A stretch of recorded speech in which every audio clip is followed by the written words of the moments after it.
พัดเพ่งนั้นในมี75ตีจ้าเขาเกิดมาต่อถึง25นั้นเป็นปานหนุ่มตีเอา25ต่อถึง50นั้นเป็นปานข้าวตีเอา50ต่อถึง75ต่อเข้าป่าเหี่ยวนั้นเป็นปานเท้า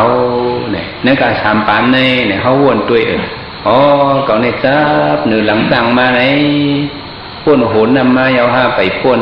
5ป้วนกลางนำยาว5ไปป้วน5อ๋อฮอดมาเพียวหังนำเอา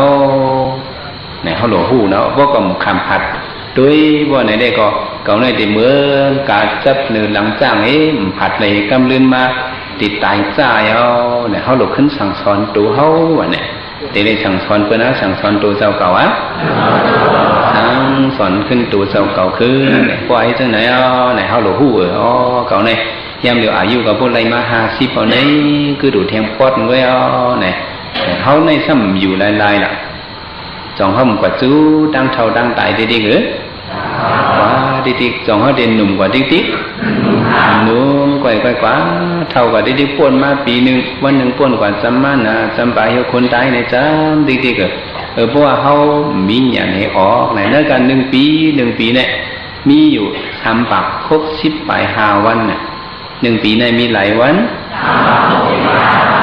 ในการ3 ปาก65 วันเนี่ยเขาหลุดตัวตั้นปุ่นตาเขา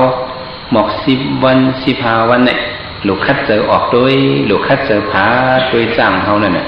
เนาะให้ผัดเต้ๆเนี่ยได้เจ้าคำว่าหลุดคัดเจอผาโดยพองบะมีก็มาปึดปัก